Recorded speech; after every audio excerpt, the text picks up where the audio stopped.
Atlanta, Georgia, October 19th, 2024. Diana Mitchell stands in the bodies exhibition at the Georgia World Congress Center and feels something she hasn't felt in 25 years. Recognition, not the good kind. The kind that makes your blood run cold. The kind that makes you question your sanity even as every cell in your body screams that you're right. The kind that tells you the son you've been searching for since 1999 is standing right in front of you, plastinated, preserved, on display for $20 admission. But we need to go back. We need to understand how Diana got here, how a mother's 25-year search ends in a science museum, how a missing person case becomes a fight against an industry built on stolen bodies. This is that story. Before we continue, I just want to say thank you for taking the time to hear my story. If you're comfortable, let me know in the comments where you're watching from and what time it is where you are. Now let me tell you what happened to Diana Mitchell and her son Marcus. October 15th, 1999. Marcus Mitchell is 19 years old, freshman at Morehouse College, 6'2", basketball player. Bright smile with a gold crown on his upper left molar that he saved 3 months of work-study money to get. His mother said it was a waste. Marcus said it made him look cool. Marcus walks out of the Morehouse library at 8 p.m. He's supposed to meet someone. He doesn't tell his mother who, just says he'll be home by midnight. He never comes home. 3 days later, his car is found in the parking lot of Grady Memorial Hospital. Keys in the ignition, wallet on the passenger seat, cell phone in the cup holder, everything there except Marcus. Diana files a missing person report. Atlanta Police Department opens an investigation. They interview Marcus's friends, his professors, his basketball teammates. Everyone says the same thing. Marcus was happy, excited about college, had big plans, would never just leave. The police investigate for 6 weeks. They check hospitals, homeless shelters, bus stations. Nothing. No leads, no witnesses, no body. After 6 weeks, the case goes cold. The detective tells Diana that Marcus probably ran away, that young men sometimes get overwhelmed by college and just disappear, that he'll probably come home when he's ready. Diana knows better. A mother knows. Marcus wouldn't just leave. Something happened to him. She never stops looking. For 25 years, Diana searches. She plasters Atlanta with missing person posters every year on Marcus's birthday. She hires private investigators she can't afford. She joins missing persons support groups. She prays every Sunday at Greater Mount Zion Baptist Church. She keeps Marcus's bedroom exactly as he left it. His Morehouse jersey on the wall. His baby shoes in a shadow box. His high school basketball trophies gathering dust. People tell her to move on, to accept that Marcus is gone, to live her life, to let go. She can't, won't. A mother doesn't give up on her child. Diana is 52 years old now, works as a nurse at Emory Hospital, lives in a small apartment in southwest Atlanta. Raised her granddaughter Jasmine alone after Jasmine's mother Marcus's girlfriend died when Jasmine was 2 years old. Jasmine is 18 now, never met her father, only knows him through photos and Diana's stories. But Jasmine looks exactly like Marcus. Same eyes, same smile, same stubborn determination. It's Jasmine who asks Diana to go to the bodies exhibition. "Grandma, please." Jasmine tugged on her arm, her eyes bright with academic curiosity. "It's educational. I'm pre-med. I need to see real human anatomy." Diana doesn't want to. The idea of looking at dead bodies makes her stomach turn.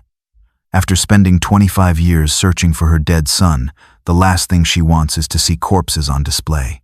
But Jasmine is persistent, and Diana has never been able to say no to that face. Marcus's face. "Okay." Diana finally agrees, letting out a slow breath she didn't realize she was holding. "But if I get uncomfortable, we leave immediately." "Deal." Jasmine grinned, relief flooding her face.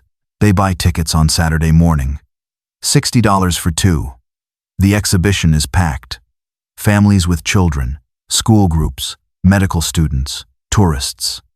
Everyone here to see real human bodies preserved through plastination. Diana holds Jasmine's hand even though Jasmine is 18. Force of habit, the need to protect, the fear of losing someone else. They enter the first exhibition hall. The circulatory system. A full human body. Skin removed, every vein and artery visible in red and blue. Preserved, displayed. Real human tissue. Real organs. Diana feels sick. These are real people? Her voice was a strained whisper. Anonymous donors. Jasmine reads from the educational placard, her brow furrowed in concentration. They donated their bodies to science. This is for education. Diana stares at the body. Someone's father, someone's son, someone's husband. And here he is, sectioned and displayed for entertainment disguised as education. They move through the exhibits. Respiratory system, digestive system, nervous system.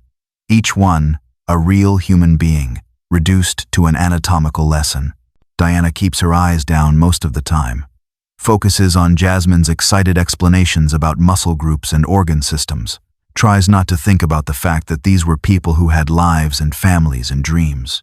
They reach the skeletal muscular system section. Bodies posed in athletic positions. A runner mid-stride. A gymnast in a backflip. A basketball player jumping for a shot. Look at this one, Grandma. Jasmine pulls Diana toward the basketball player specimen. The body is posed mid-jump. Right arm extended upward, reaching for an invisible basketball. Left arm bent. Legs in athletic stance. Muscles exposed in layers of red and brown preserved tissue. Internal organs visible through the sectioned torso. Face partially plastinated, some tissue preserved, some bone visible. Jaw exposed, showing teeth. Diana starts to turn away. She's seen enough. She wants to leave. Then she sees something. The right ankle. Silver metal visible where the tissue is sectioned away. Surgical hardware. 2 titanium pins. Screws. Diana stops moving. Stares. Marcus had pins in his ankle. Basketball injury. Freshman year at Morehouse. She remembers sitting in the Grady hospital surgery waiting room for 6 hours. Remembers the doctor showing her the x-rays. Remembers Marcus limping for months after. But lots of athletes have surgical pins. Thousands of people have ankle injuries. It doesn't mean anything. Diana forces herself to look away. But her eyes catch on something else. The left leg. The femur is exposed, sectioned to show bone structure. There's a line in the bone. An old fracture. Healed but visible. Marcus broke his leg when he was 12. Compound fracture. Fell off the monkey bars at the playground. Emergency surgery. 8 weeks in a cast. Diana's heart is pounding now. Her hands are shaking. She tells herself she's being ridiculous. Lots of people break their legs. This is just coincidence. But she can't stop looking. Her eyes move to the spine, the lower back. She counts the vertebrae. 1, 2, 3, 4, 5, 6. The placard says, typical human spine. 5 lumbar vertebrae. This specimen has 6. Marcus had 6. Congenital abnormality. His doctor found it during a sports physical when he was 13. Said it was rare. Made Marcus more flexible. Probably helped him play basketball. Diana's vision is tunneling. She grabs the display railing to keep from falling. 3 distinctive markers. Ankle pins. Leg fracture. Extra vertebrae. What are the odds?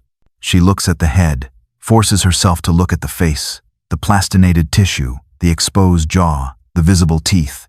Upper left molar. Gold crown. Marcus got that crown his sophomore year at Morehouse.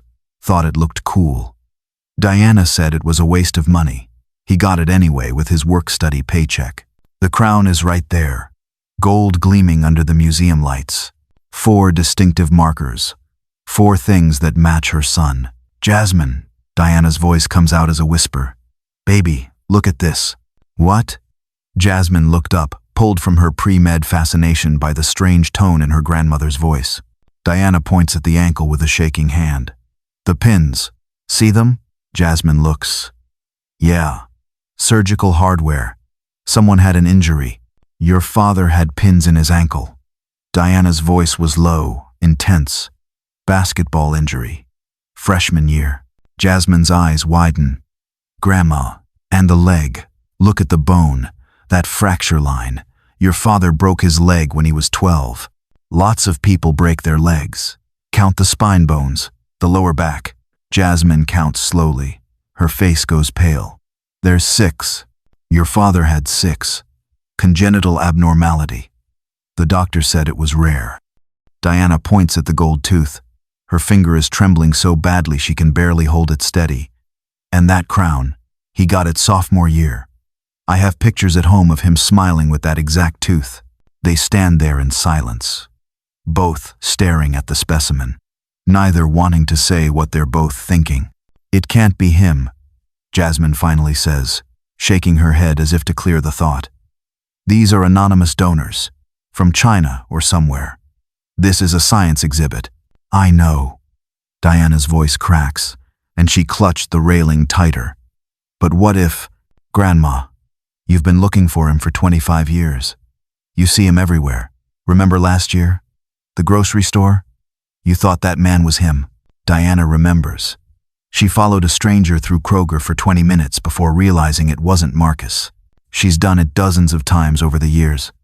Chased ghosts, seen her son's face in crowds, been wrong every single time. This is the same thing, Jasmine says gently, placing a hand on Diana's trembling arm. You want it to be him so badly that you're seeing what you want to see. Diana looks at the specimen again. The pins, the fracture, the vertebrae, the tooth. 4 markers, all matching. What are the odds that's coincidence? I need to ask someone, Diana says, her voice hardening with a sudden cold resolve. She approaches a museum staff member. Young white woman, early 20s, wearing a polo shirt with the body's exhibition logo. Excuse me, I have a question about one of the specimens. The staff member smiles brightly, folding her hands professionally. Of course. What can I help you with? The basketball player.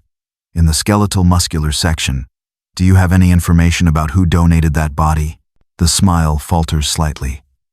All our donors are anonymous, ma'am. That's standard practice to protect privacy. But you must have records, where they came from, how they were sourced. Diana leaned in, her eyes fixed on the young woman's name tag. That information isn't available to visitors. Her tone became clipped, practiced. Diana's voice is shaking now. I think that might be my son. The words hung in the air, heavy and impossible. The staff member's expression shifts. Uncomfortable pity. The look you give someone who's clearly unstable. Ma'am, I understand this can be emotional, but these specimens come from certified medical suppliers. They're all verified donors who signed legal documents. My son went missing 25 years ago. That body has surgical pins that match his ankle injury, a broken bone that matches his leg fracture, an extra vertebrae that matches his spine abnormality, and a gold tooth crown that, ma'am. The staff member's voice is firmer now. Professional. She took a small step back. I really can't help you with this. But if you're feeling overwhelmed, we have a quiet room where you can sit down and... I'm not overwhelmed. Diana's voice rose, attracting glances from nearby visitors. I'm telling you that specimen is my son. People are starting to stare. Other visitors, other staff members, phones coming out, recording. Ma'am, I'm going to call my supervisor. The staffer reached for a walkie-talkie on her belt. A manager arrives within minutes. White man, 40s. Name tag says, Brian, exhibition manager. He has the expression of someone dealing with a problem that needs to be contained. What seems to be the issue? He addressed the staff member, not Diana. The staff member speaks before Diana can. This woman thinks one of the specimens is her missing son. Brian turns to Diana with practiced professional concern. Ma'am, I understand the exhibition can bring up strong emotions for some visitors. I'm not having an emotional reaction. Diana planted her feet, refusing to be moved. I'm looking at my son's body on display in your museum. All of our specimens are ethically sourced from verified donors in Asia. They signed legal documents donating their bodies to science and education. My son didn't donate his body. He was 19 years old. He disappeared from Atlanta in October 1999, and that specimen has 4 unique medical identifiers that match his records. Brian's professional concern is hardening into annoyance. Ma'am, you're making serious accusations without evidence. If you continue to disrupt the exhibition, I'll have to ask security to escort you out. I'm not disrupting anything. I'm asking you to check your records on where that body came from. We don't share donor information. Privacy laws. I'm sorry, but you need to leave now. I paid to be here.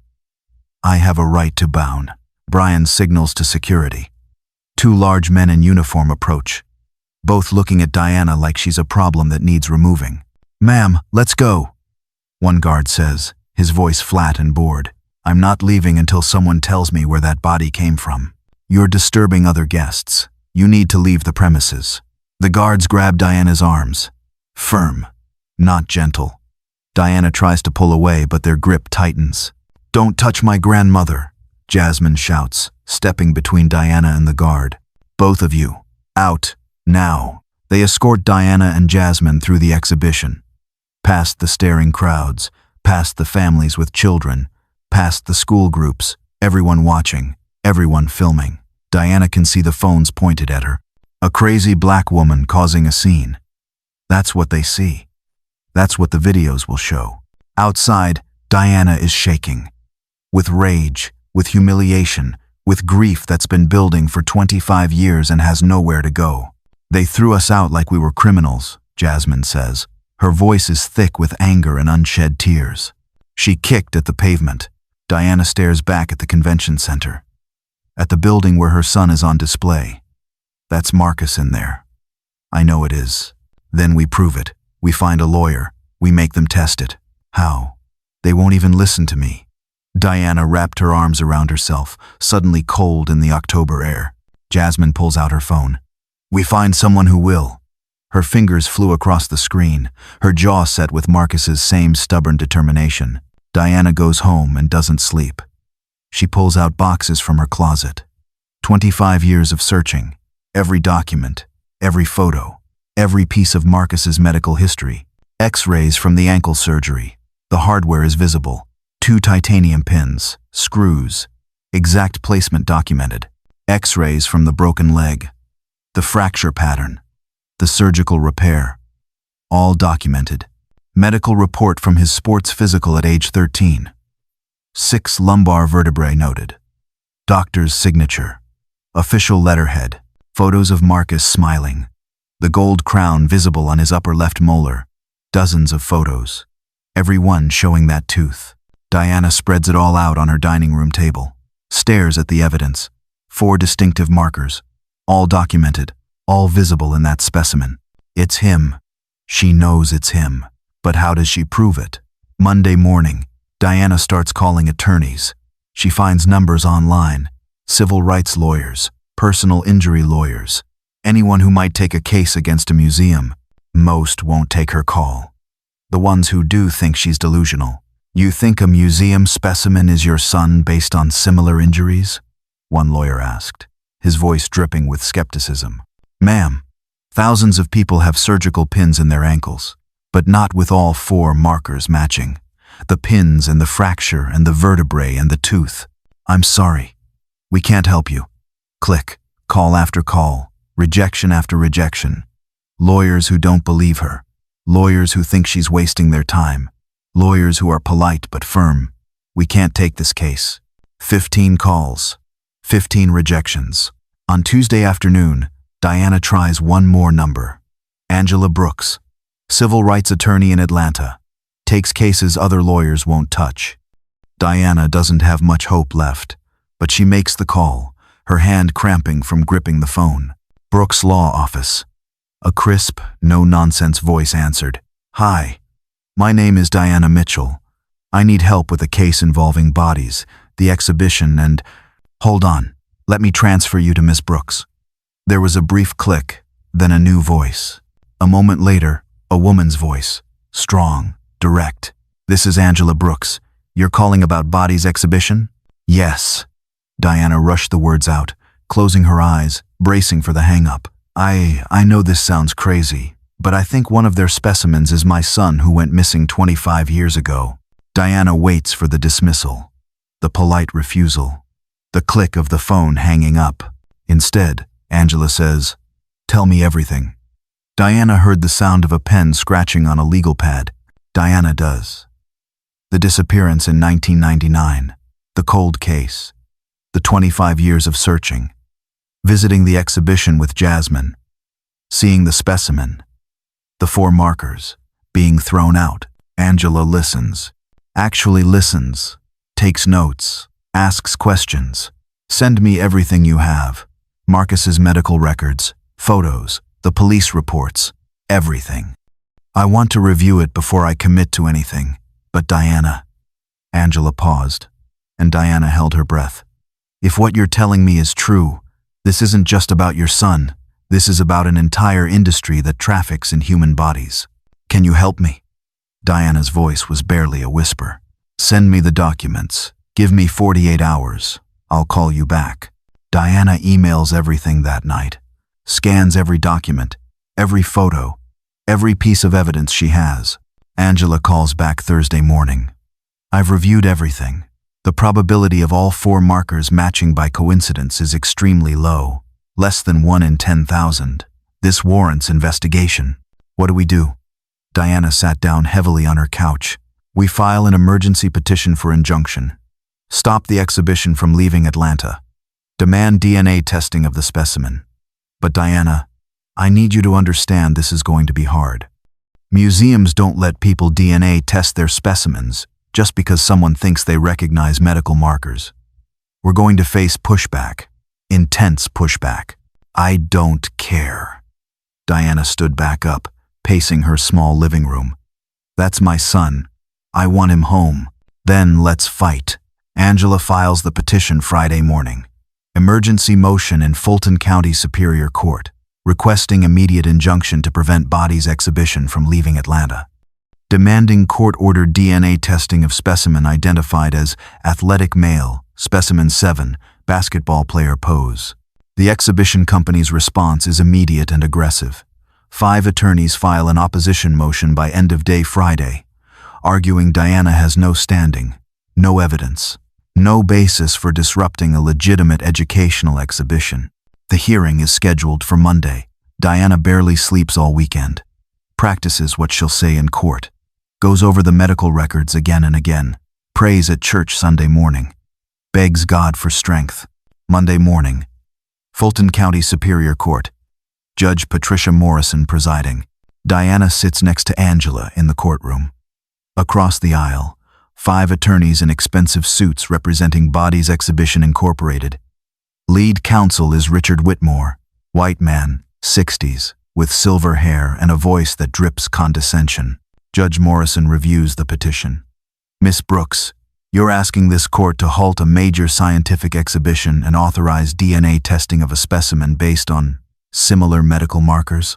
Yes, Your Honor. My client has identified 4 distinct markers that match her missing son's documented medical history. Whitmore stands. Your Honor, this is absurd. Miss Mitchell is a grieving mother who's been searching for her son for 25 years. We sympathize with her pain. But she cannot disrupt a legitimate educational exhibition based on wishful thinking and coincidental similarities. Wishful thinking? Angela's voice sharpens. She rose slowly to her feet.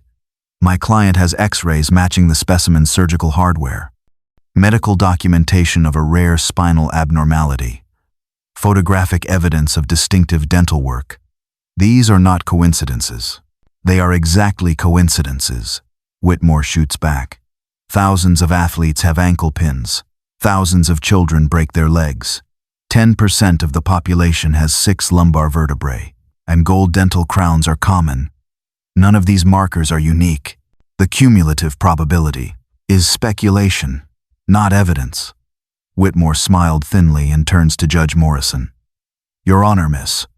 Mitchell looked at a plastinated specimen which is disturbing for anyone and in her grief-stricken state convinced herself it's her son. This happens. Grief makes people see patterns that aren't there. We cannot allow every person who lost someone to demand DNA testing of museum specimens. Diana can't stay silent. She stands up. That is my son, Miss Mitchell, Judge Morrison says firmly, her eyes narrowing over her glasses. Sit down. You didn't see it. The pins are in the exact same placement as his X-rays. The fracture pattern is identical. Miss Mitchell, sit down now, or I'll hold you in contempt. Diana sits, tears streaming down her face. Angela puts a hand on her arm. Whitmore continues, smoothing his tie. Our specimens are ethically sourced from certified medical suppliers.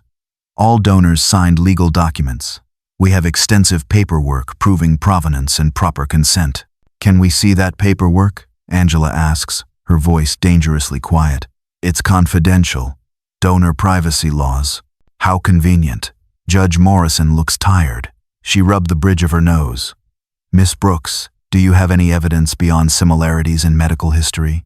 Any documentation linking this specific specimen to your client's son? The 4 markers collectively create a distinctive profile but no direct evidence. No chain of custody, no documentation. That's why we need DNA testing, Your Honor. One test will definitively prove or disprove the connection. Whitmore stands again. Your Honor, DNA testing would require destroying part of the specimen. These bodies are preserved for educational purposes, serving thousands of students and researchers. We cannot allow them to be damaged every time someone thinks they recognize a broken bone or a dental crown.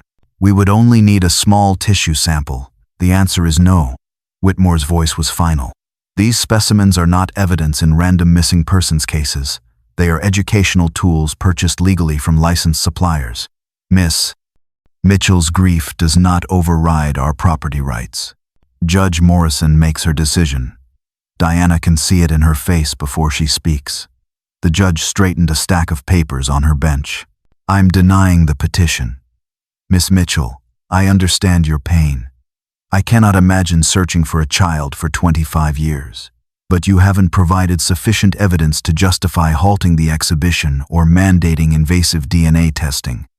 The similarities you've identified, while notable, are not unique enough to overcome the legal protections afforded to educational institutions. The gavel falls. Diana can't breathe. Jasmine is crying next to her. Angela is gathering papers, her jaw tight with frustration. Whitmore and his team stand. One of the younger attorneys looks at Diana and smirks. She hears him whisper to a colleague as they walk past. Grief makes people crazy. Outside the courthouse, reporters are waiting. Someone tipped them off. Cameras, microphones, questions shouted from every direction. Miss Mitchell, do you still believe the specimen is your son? Why do you think the judge ruled against you? Are you planning to appeal? Diana can't speak, can't process. She lost. Angela pulls her through the crowd, gets her into a car, drives her home in silence. That night, the story goes viral. Not the way Diana hoped. Local news headline, woman claims museum body is missing son, judge calls claims insufficient. The story spreads, social media picks it up, and the comments are brutal. She's just looking for a payout, trying to sue the museum for money. Grief is tragic, but this is delusional. She needs therapy, not a lawyer. Every missing kid's mom is going to claim museum bodies now. This is ridiculous. How disrespectful to the actual donor. Someone donated their body to science and this woman is harassing them. Diana reads every comment, every cruel word, every person calling her crazy, calling her a liar, calling her a gold digger looking for settlement money. Jasmine finds her at 2 a.m, still scrolling through comments. Grandma, stop. Jasmine gently took the phone from Diana's hands. Don't read that garbage. They think I'm insane. Diana's voice was hollow. You're not. I saw those markers too. I believe you. Then why doesn't anyone else? Because the system is rigged against people like us, against black women who demand to be heard. But we're not giving up. Diana looks at her granddaughter. Marcus's daughter, who never got to know her father, who deserves to know what happened to him. No, Diana says, her voice small but firm. We're not giving up. The next day, Diana makes a decision. If the courts won't help her, she'll find another way. She takes $3,000 out of her savings account. Every penny she has saved. Calls a private investigator, Raymond Torres, former Atlanta PD detective. Runs a small PI firm in East Atlanta. Takes cases the police won't touch. I'll be honest with you, Mrs. Mitchell, Torres says, leaning back in his creaking office chair. This is a long shot. Museums are tight-lipped about their sources, but I'll see what I can dig up.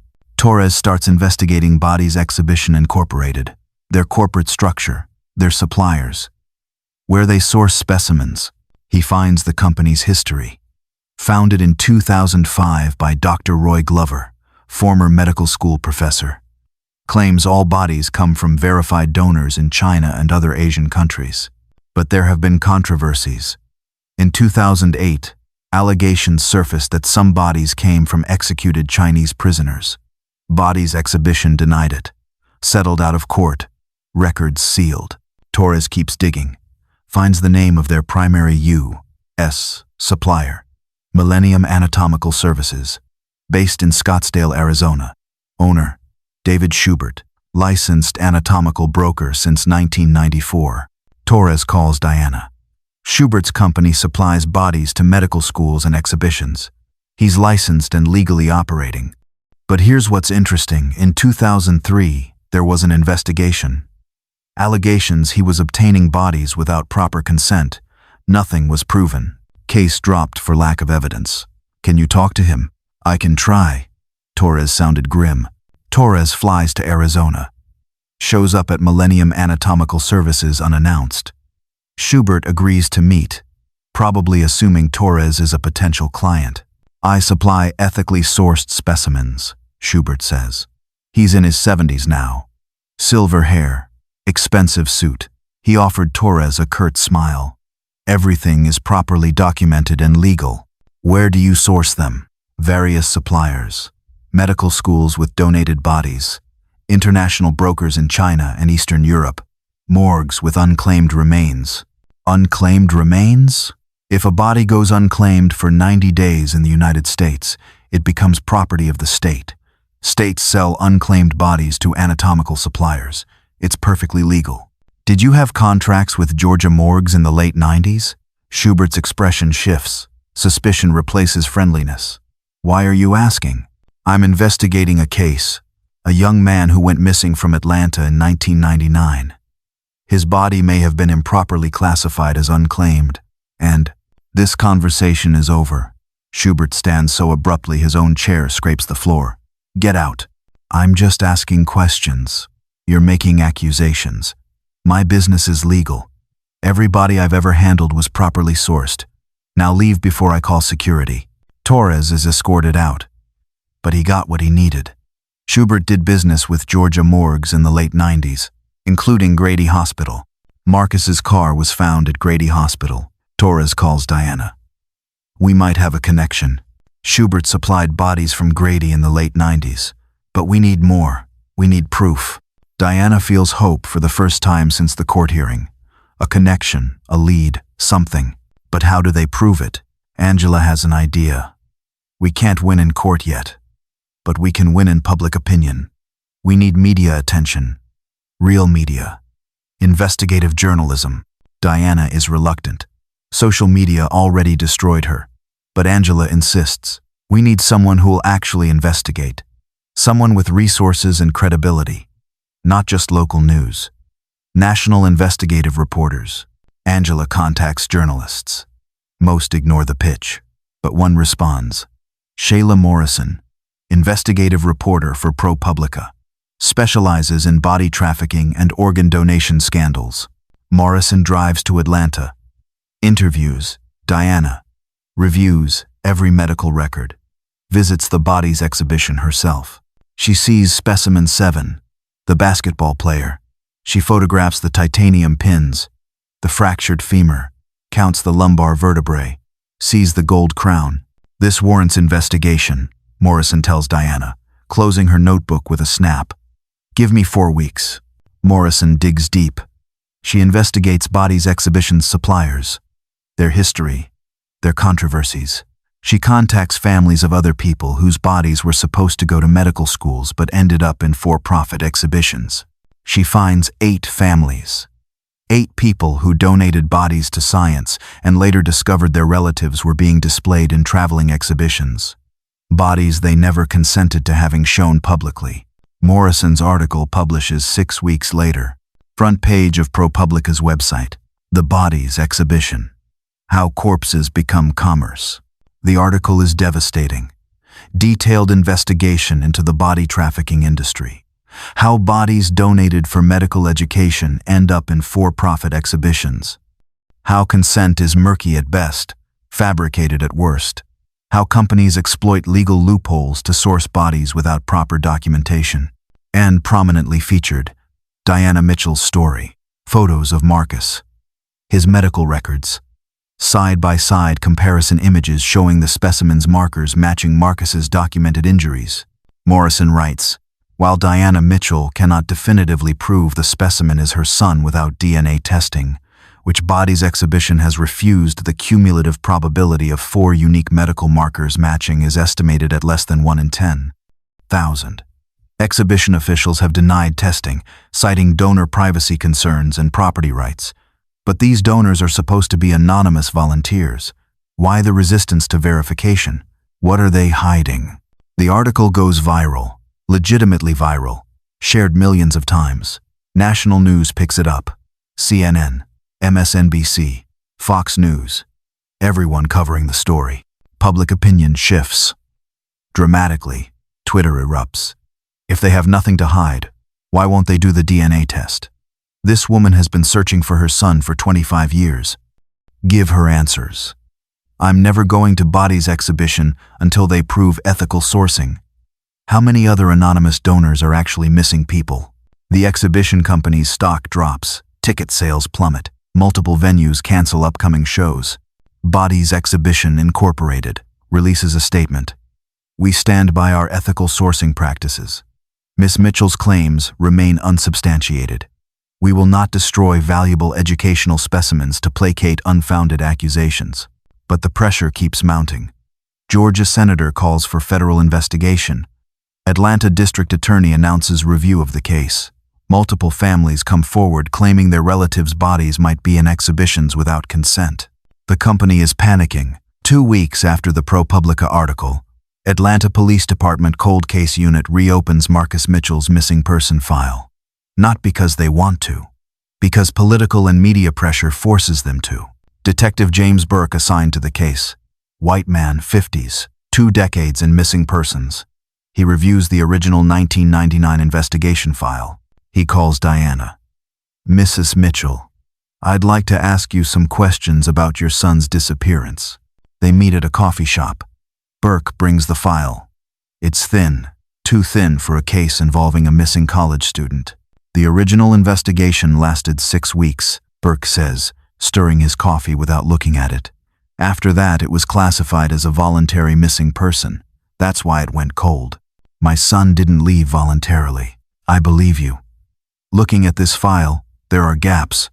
Things that should have been checked but weren't. Like what? Diana leaned forward, her heart hammering. Like the morgue. Your son's car was found at Grady Hospital. But there's no record of anyone checking Grady's morgue to see if an unidentified body came in around that time. Diana's heart stops. You didn't check the morgue? I wasn't on this case originally. But no, the lead detective didn't. When a person is reported missing, we don't automatically cross-check John Does in morgues unless there's reason to believe the person is deceased. Marcus was young, healthy, had no indication of suicidal ideation or high-risk behavior. The assumption was he left voluntarily. Even though his car was at a hospital, Burke looks uncomfortable. It should have been checked. That was an oversight. Check it now. Diana's voice was ice. Burke contacts Grady Hospital's records department. Requests all unidentified or unclaimed bodies processed through their morgue in October 1999. The records are archived, paper files stored off-site. It takes 3 weeks to retrieve them. Diana waits.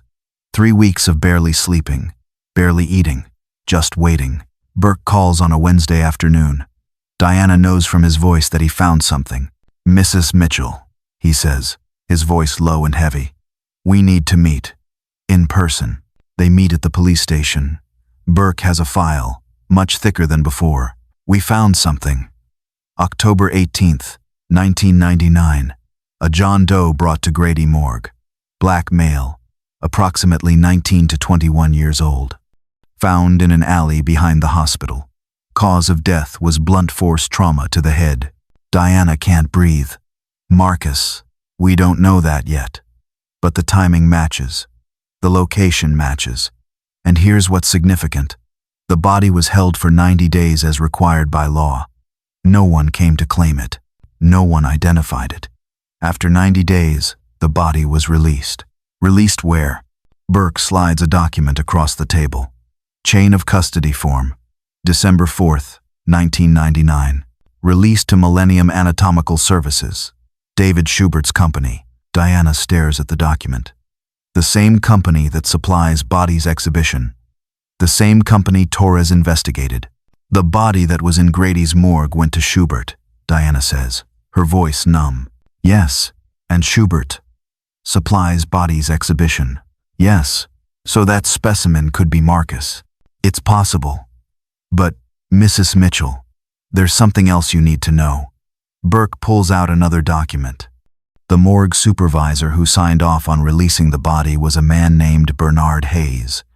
He worked at Grady from 1995 to 2003. He was fired in 2003 following an internal investigation. What kind of investigation? Allegations he was taking payments from body brokers. That he was falsifying paperwork to release bodies that weren't actually unclaimed. The investigation found evidence he improperly released at least 15 bodies. But Hayes died in 2012. We can't question him. Diana processes this. A corrupt morgue supervisor. Selling bodies.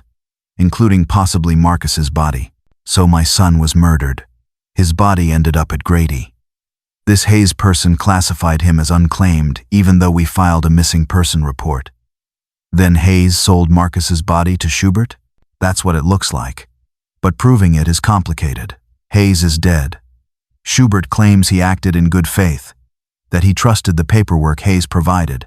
The people who worked with Hayes are mostly dead, retired, or claiming they don't remember.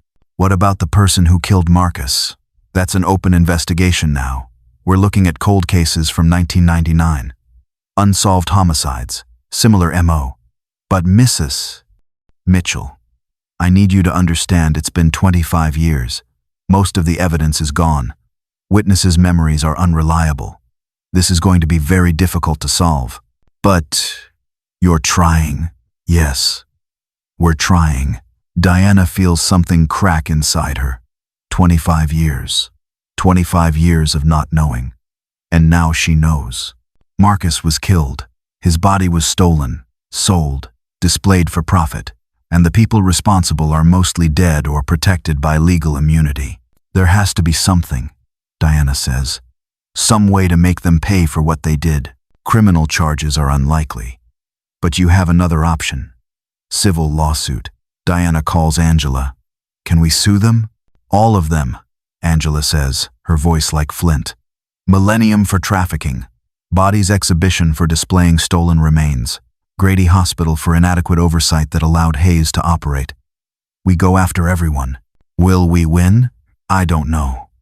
But we'll make them answer for what they did in open court. That's something.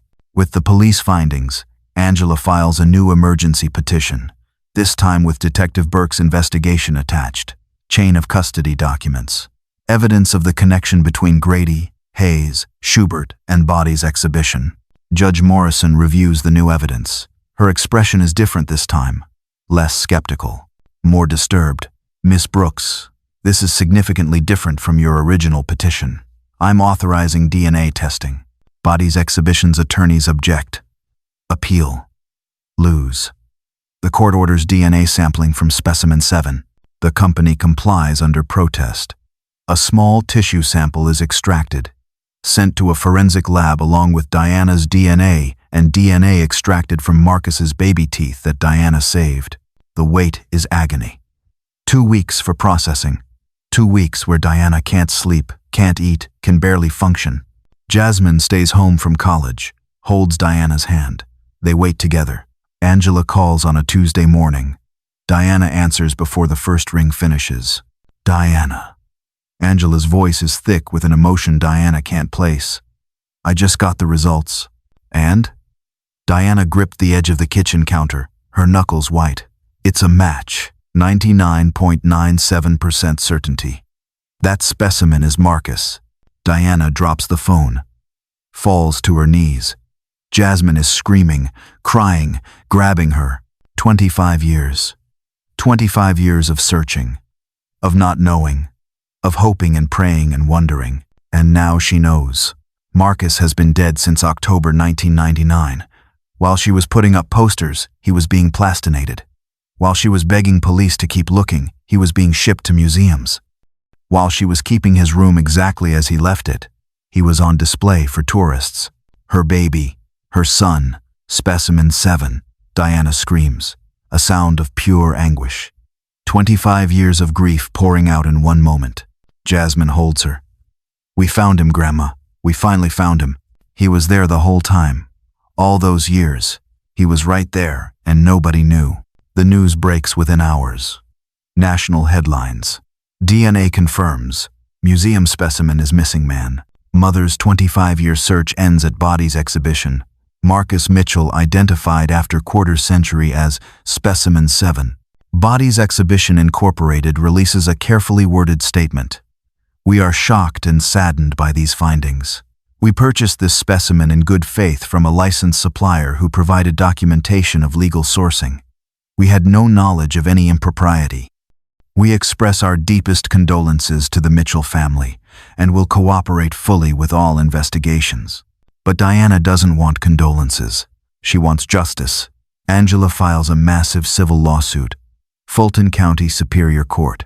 Defendants: Bodies Exhibition Incorporated, Millennium Anatomical Services, David Schubert, Grady Memorial Hospital, Estate of Bernard Hayes, deceased. Claims: wrongful death, illegal trafficking of human remains, negligent supervision, intentional infliction of emotional distress, violation of Georgia's disposition of dead bodies law, damages sought, $25 million. The defendants hire expensive law firms immediately, file motions to dismiss, claim immunity, claim good faith, claim statute of limitations. Judge Morrison denies most motions. This case is going to trial. Discovery begins immediately. The discovery process is brutal. Depositions, document requests, each defendant pointing fingers at everyone else. Bodies exhibition. We trusted our supplier. We had no way to verify every specimen's origin. Millennium, Schubert. I relied on official paperwork from Grady Hospital. Bernard Hayes defrauded everyone, not just the Mitchells. Grady Hospital. Hayes was a rogue employee who violated our policies. We terminated him when we discovered his misconduct. Estate of Hayes. Our client is deceased and cannot defend himself. Any claims against him are speculative. No one accepting responsibility. Everyone claiming ignorance. Diana sits through every deposition, watches these people in expensive suits explain why they're not responsible for what happened to her son. Why it's not their fault Marcus was displayed like an artifact for a decade. David Schubert's deposition is particularly enraging. Angela questions him. "Mr. Schubert, how much did you pay for the body you received from Grady Hospital in December 1999? "I don't recall the exact amount." He stared at a point on the wall, just past Angela's head. "Records show $800. Does that refresh your memory? If the records indicate that, then yes. And how much did you sell that body to Bodies Exhibition for?" "I don't recall." $7,000. Does that refresh your memory? Schubert's jaw tightens. "That's standard industry markup. We process the specimens, prepare them for educational use, handle shipping. You made over $6,000 profit from Marcus Mitchell's stolen body. I didn't know it was stolen. I relied on documentation from Grady Hospital. Did you ever verify that documentation? Cross-check it with missing persons reports? That's not my responsibility. That's law enforcement's job. So, you take no responsibility for trafficking a murdered teenager's body?" "I provided a legal service based on official government documentation." Schubert finally met Angela's gaze, his eyes cold. "If someone in that chain lied to me, that's not my fault." Diana watches him. This man who profited from her son's body, who feels no remorse, no guilt, just anger at being questioned. The trial is scheduled for March 2025, 4 months away. But Diana knows something the defendants don't. She's not fighting for money. She's fighting for accountability, for truth, for every family who's lost someone to this industry. And she's not fighting alone anymore. Marcus's body is finally released from the exhibition. DNA evidence removed his anonymity. He can no longer be displayed as an anonymous educational specimen. Diana arranges a proper funeral, 25 years late. But finally, Marcus is coming home. The service at Greater Mount Zion Baptist Church is packed, standing room only. Marcus's friends from Morehouse, his basketball teammates who never forgot him, church members who prayed for him for 25 years. Reporters documenting the end of this nightmare. Jasmine speaks at the funeral. She stands at the pulpit holding a photo of Marcus. I never met my father. My entire life, he's been a ghost, a name, a story my grandmother told me, a face in photographs. She never stopped looking for him, never gave up hope. And because she fought when everyone told her to quit, because she refused to accept dismissal and doubt and humiliation, I finally get to say goodbye to him. Diana stands at Marcus's casket. It's open casket. The funeral home did their best to restore him after years of plastination. They reconstructed what they could, made him look like himself again. But Diana can see the scars, the places where tissue was removed, where he was sectioned for display, where they cut into him to show anatomy. They tried to make him whole, but he'll never be whole again. I'm sorry, Diana whispers to her son, reaching out to touch the cold wood of the casket. I'm sorry I couldn't protect you. I'm sorry it took me so long to find you. But I promise you, baby, they will answer for what they did. I won't stop fighting until they do. The burial is at Southview Cemetery. Marcus is laid to rest next to Diana's husband, Marcus's father, who died in 2006, never knowing what happened to his son. The gravestone reads, Marcus James Mitchell, June 12, 1980, October 15, 1999. Beloved son, father, friend, lost for 25 years. Found by a mother who never stopped looking. Rest now, baby. You're finally home. 2 weeks after the funeral, Diana sits in Angela's office reviewing trial preparation documents. The defendants are pushing for settlement talks, Angela says, sliding a folder across her desk. How much? $2 million total. Split between all defendants. Grady would pay $1 million. Bodies exhibition $800,000. Millennium $200,000. Hayes's estate nothing. And in exchange, non-disclosure agreement. Angela tapped the clause on the paper in front of them. You can't talk about the case publicly, can't do media interviews, can't advocate for reform. You take the money and disappear quietly. Diana doesn't have to think about it. No. Her voice was flat, absolute. You could use that money. Jasmine's education, a house, financial security. I don't want their money. Diana pushed the folder back across the desk. I want them to admit what they did. In open court. Under oath. I want the world to know they displayed my son for profit and didn't care enough to verify if he was stolen. Angela smiles. It's the first real smile Diana has seen from her. Then we go to trial. What are our chances? Honestly, 50-50. Juries are unpredictable. The defendants have good lawyers who'll argue they acted in good faith. Even if we win, appeals could drag on for years. You might never see a verdict. I don't care. They need to answer for what they did. Then let's make them. The lawsuit proceeds. Discovery continues. Both sides prepare for trial. The date is set. March 10th, 2025. But the investigation into Marcus's actual murder is stalling. Detective Burke calls Diana with bad news. We've hit dead ends. The evidence from 1999 is mostly gone. The alley where Marcus was found has been redeveloped. Any physical evidence is long destroyed. We've interviewed people who knew Marcus back then, but no one remembers anything useful. What about suspects? We have theories. Marcus's phone records from that night show calls to a number registered to Derek Hayes. Hayes? Like Bernard Hayes from the Morgue? His son? Derek Hayes was Marcus's roommate at Morehouse. They had a falling out over money. Marcus loaned Derek $15,000 for tuition. Derek couldn't pay it back. They argued about it the week Marcus disappeared. So Derek killed him? Maybe. But Derek denies it. Says he and Marcus made up, that Marcus told him not to worry about the money. Derek has an alibi for that night he was at a fraternity party with dozens of witnesses. What if Derek's lying? What if he called his father Bernard to help cover up a murder? That's our theory too. Bernard worked at Grady's morgue. He would have known how to dispose of a body. And we know Bernard was corrupt. He was selling bodies illegally. But both Derek and Bernard are denying everything. We don't have physical evidence linking either of them to Marcus's death. So no one gets charged? Not yet. The investigation is ongoing. But Diana. Burke's voice softened. You need to prepare for the possibility that we might never solve Marcus's murder. Too much time has passed. Diana feels the familiar rage building. Marcus was murdered. His body was stolen and sold. And no one might ever pay for it criminally. What about the civil lawsuit? Diana asks. Can we at least win that? I hope so. But that's out of my hands. The story has grown beyond Diana now. Other families have come forward. People whose loved ones donated bodies to science and later found them in traveling exhibitions.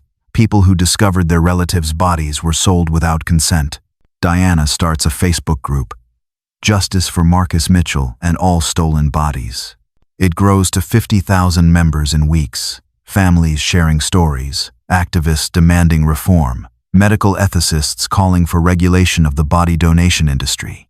Diana becomes the face of a movement she never wanted to lead. But someone has to. Someone has to speak for the people who can't speak for themselves. The trial date approaches. Diana prepares her testimony, reviews, documents, meets with Angela daily. Whatever happens, Angela tells her, placing a hand over Diana's on the conference table. You've already won something important. You found Marcus. You brought him home. You exposed an industry that exploits the dead. That matters. But if we lose the trial, then we appeal. And if we lose the appeal, we keep fighting. This isn't just about money, Diana. This is about accountability. And you've already forced them to acknowledge what they did. Diana knows Angela is right, but she still wants the trial. Still wants to see these people on the stand, under oath, forced to explain themselves. She wants justice. The story ends here. Not with a verdict, not with arrests, not with closure. Because that's not how justice works for people like Diana. For Black mothers who lose their sons and spend 25 years searching. For families whose loved ones are stolen and commodified. Sometimes you don't get justice. Sometimes you just get truth. And truth is something. Diana stands outside the closed bodies exhibition in downtown Atlanta. The building is dark, empty. The touring company canceled their Atlanta shows permanently after Marcus was identified. A handwritten sign on the door. Exhibition postponed pending investigation. Diana takes a photo, posts it to the Facebook group. They close the show, but the fight isn't over. Trial starts March 10th, 2025. I'll be there every day. I won't stop until every body in every exhibition is properly identified and every family gets the answers they deserve. Marcus's case opened a door. Now we walk through it together. The post gets thousands of comments within hours, people sharing their own stories, people offering support, people demanding change. Diana closes her phone, slipping it back into her purse. Looks at the darkened exhibition center one more time. I kept my promise, baby, she whispers to Marcus. I found you. I brought you home, and I'm making sure they answer for what they did. This isn't over. She walks away. The trial is in 4 months.